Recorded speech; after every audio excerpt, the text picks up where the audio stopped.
இவங்க ரெண்டு பேர்த்தையும் தூக்கிட்டாங்க வச்சுக்கலாம், இந்திய அணி உருப்பட்டுருங்க. ரெண்டு பேர் தான் பெரிய தருத்துனா பீட இந்திய அணிக்க.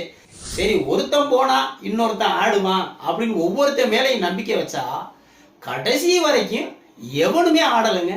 இப்படிலாம் இருந்தா டீம் மயிரா வழங்க டீம்.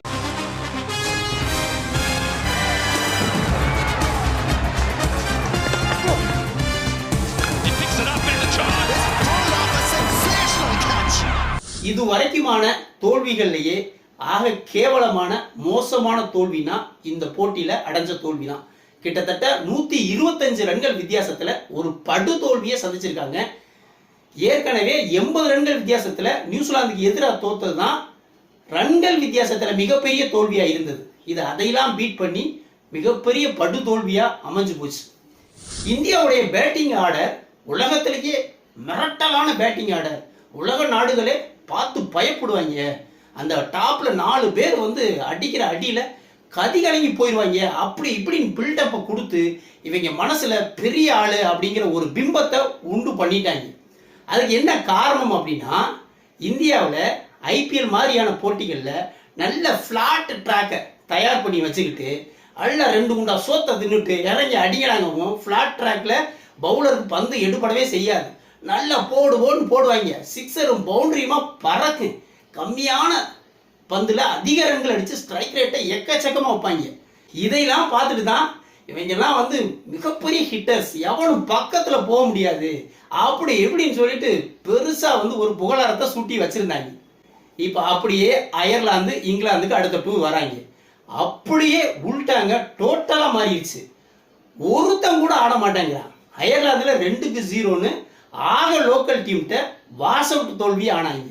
அடுத்து இங்கிலாந்து கூட 3 போட்டியில ஒரு போட்டி மலையாளம் நடக்கல, 2 போட்டியில 2-0ன்னு தோத்து நிக்கிறாங்க.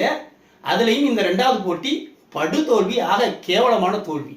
இந்த திலக்குவர்மாவெல்லாம் பெரிய ஹிட்டர் அப்படின்னாங்க. இந்திய அணிக்கு கேப்டன் ஆக்க போறோம்னு பேசி கிடந்தாங்க. ஆனா பார்த்தா ஆக ஒஸ்டா ஆடுறாங்க மனுஷன். பாலுக்கு பால் கூட ரன்னை பெருசா அடிக்க முடியல. வரிசையா வந்து சொதப்பிக்கிட்டு இருக்கான். என்னைய கேட்டா சாம்சனுக்கு பதிலாக இந்த திலக்குவர்மாவை தான் இவங்க தூக்கி இருக்கணும். இந்த போட்டியிலையும் 9 பாலுக்கு 3 ரன்னுங்க. ஆக கேவலமா ஆடி இந்த போட்டியிலே அவுட் ஆகி போனான். இந்த ஸ்ரேயஸ் ஐயரை பத்தி நினைச்சா நமக்கு ரொம்ப கஷ்டமா இருக்கு, அதே நேரம் கோபமும் வருது. ஏன் எவ்வளவு பெரிய போஸ்ட் இந்திய அணி கேப்டன் அப்படிங்கிறது உன் கையில தூக்கி கொடுத்துருக்காங்க. இதுவரைக்கும் ஒரு போட்டி ஜெயிச்சு கொடுத்தியாயா? அயர்லாந்துல 2 அவுட்டு, இங்கிலாந்துல 2 அவுட்டு, இன்னும் வெற்றி அப்படிங்கிறதுக்கே போகல. 5 போட்டி முடிஞ்சு போச்சு. சரி, அணியாவது தோக்குது, உன்னுடைய பெர்ஃபார்மன்ஸாவது பெருசா காட்டுறியா அப்படின்னா ஒரு போட்டியிலேயாவது நின்று அடிச்சு ஜெயிச்சு கொடுக்க வேணாமா?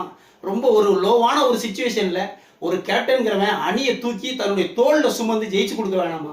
அந்த மாதிரி ஆட்டத்தை, ஒரு போராட்ட குணத்தை ஒன்றை நாங்க பார்க்கவே முடியல. ஸ்ரேயஸ் ஐயர் நல்ல திறமையான பிளேயர், ஆனா அவருடைய பேர் அடி வாங்குது. சீக்கிரமாவே கேப்டனுக்கு இவர் தகுதியானவர் தானா அப்படிங்கிற ஒரு கொஸ்டினும் எழலாம். ரசித் ராணா இவர் வந்து காம்பீருடைய செல்ல பிள்ளை. இவர் ஆடினாலும் சரி ஆடாட்டாலும் சரி எங்க போனாலும் இவருக்கு அணியில இடம் உண்டு. ஏகப்பட்ட வாய்ப்புகள் அதாவது ஒரு பிளேயரு கிடைக்கிற வாய்ப்புகளை பயன்படுத்தி பெரியாளா வருவான். ஆனா இவனுக்கு வாய்ப்புகளை கொடுத்து பெரியாள ஆக்குறதுக்கு ட்ரை பண்றாங்க.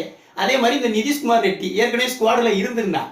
ஒரு இன்ஜூர்டுனால நிதிஷ்குமார் ரெட்டி இதுல வந்து எடுக்க முடியாம போச்சு. இல்லைன்னா இந்த ரசித் ராணா, நிதிஷ் ரெட்டி இந்த 2 பேர்த்தையும் இந்த கௌதம் காம்பீர் சிபாரிசுல எங்க போனாலும் இவங்க 2 பேர் பேரையும் T20 போட்டியில வந்து இன்க்ளூட் பண்ணிடுவாங்க. காரணம், இவங்களுக்கு வெயிட்டான ரெக்கமெண்டேஷன், தலைமை பயிற்சியாளர் கௌதம் காம்பீருடைய ரெக்கமெண்டேஷன். இப்படிலாம் இருந்தா டீம் மயிரா வழங்க டீம். முதல்ல இந்த கௌதம் காம்பீர், அஜித் அகர்கர் இவங்க 2 பேர்த்தையும் டீமை விட்டு தூக்கணும்.